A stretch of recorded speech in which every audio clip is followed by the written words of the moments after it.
All right. Well, I think we're working here, and now, well, I want you to take out a notebook and or a piece of paper or whatever you use, because I'm going to talk with you about just the first 47 pages of Joe Starita's book, I Am a Man, about a famous trial in Omaha, um, that about which you'll read a lot as we go along. Now, in the beginning of the book, Chief Standing Bear of the Ponca Indians was not the chief of the Ponca. This comes later, as I'll get to in a minute. It was the name of a different chief, but he was never a chief more than of the Ponca Indians, who um, were what we'd call a relatively small tribe, never numbering more than probably 1,000 people. Um, but what happens is, because of the outcome of the trial, he becomes, as you'll read later on, and as Joe Starita will say, an incredibly famous man. And I mean, he was a strong individual. There's no question. Now the group that he belongs to of the Ponca. They are known as the Sacred Head People. This is an interesting name, um, and you'll find a lot of the tribal names basically have these kind of this kind of significance. But the Sacred Head People lived in northern um, Nebraska, up by the South Dakota border, not far from the Omaha Indians. And there are two rivers. This is important. Two rivers border, and you see a map in your book, much of the Ponca homeland.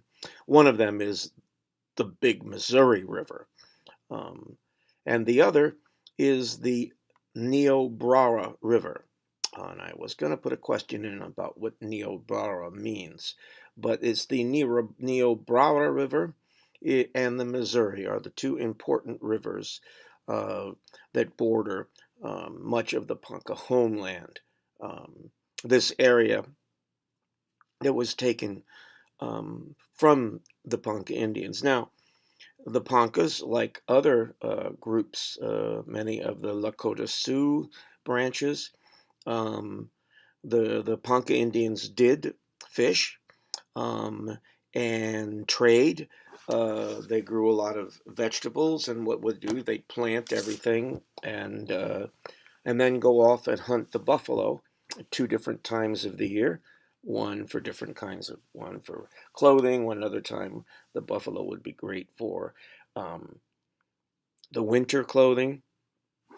But their life did resolve in many respects around the migration of the buffalo, as did for so many of the Midwestern Indians. And as the buffalo became scarcer because of the mass killings, if you will, by whites, um, the Ponca then depended much more on their vegetables and fish um, to sustain themselves.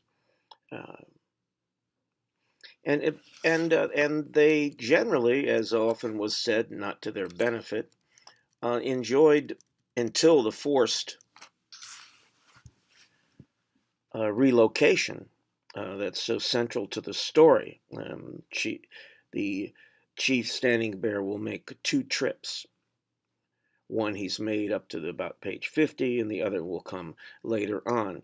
They had never broken a treaty with the government, and they had signed 4 separate treaties with the government, one of which gave them back a lot of the land that had been taken away earlier by other treaties.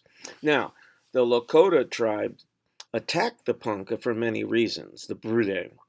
And they attacked the president. Well, one of them, they were, um, life was not just idyllic kind of thing in the Midwest with everybody living in peace and harmony. Clearly, There were territorial skirmishes and whatnot.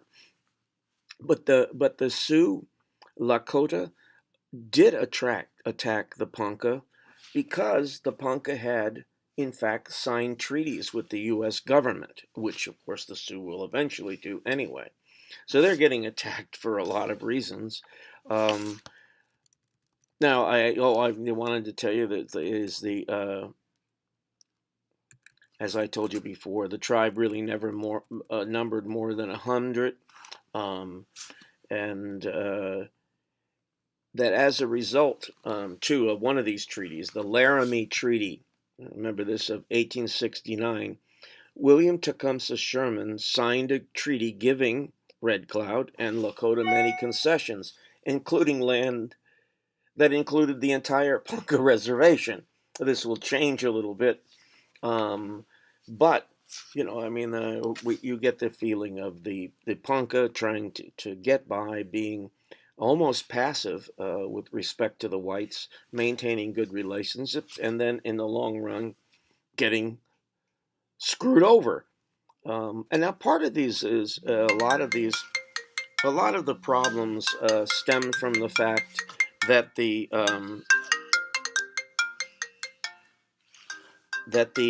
my wife's calling me on the telephone at the wrong time. Um, a lot of the problems that came up, as you see, when the Indians and the whites were trying to talk about, well, you have to leave, and the Ponca didn't understand what was going on. And this is an important thing: is negotiations between the whites and the Indians often suffered because of terrible interpreters. I think there was one Iowa Indian that was involved in the whole thing with the person from the from the government, and the Poncas just did not understand it because this interpreter was drunk and mean spirited almost, and so they didn't know a lot of the times what they were signing. So there were a lot of problems, not just the fact that the whites did not keep their side of the bargain. A lot of the time, um, well, people didn't know what the bargain was. Now, after the Laramie Treaty, of course, the Ponca in 1869 were in a bad position. But we do see that in 1876, 6 years later, the Brule is a branch of Lakota, um, signed their own treaty with the Ponca Indians, saying that they didn't want to fight anymore. They were gonna give back to Standing Bear and his people. Well, their ancestral lands, so their territorial lands. So everything looked like it was going okay. But remember what I said about the interpreters, um, because Inspector Kemble and other agents forced the Ponca to leave their lands in Nebraska.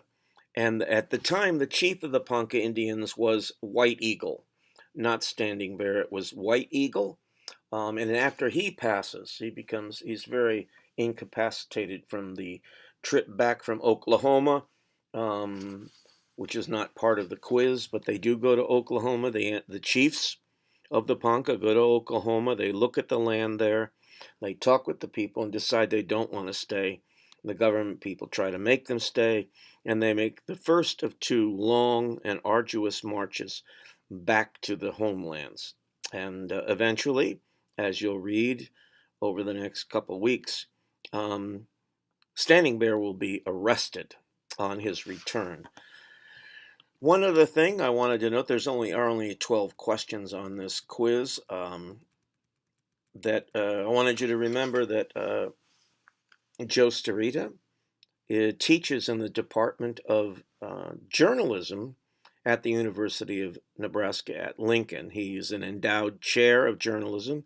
He spent a great deal of his life working for the New York Times and other papers, was very successful, but wanted, as he'll tell you, I think, perhaps to come back, to give back a little.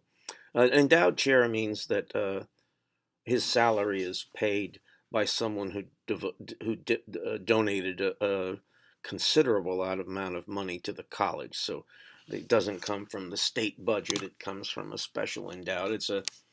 Endowed chairs are very, very distinguished. I mean, to get one, it's incredible. So anyway, remember um, all I've said here. And as soon as this video ends, well, I'll give you a quiz. Do a good job.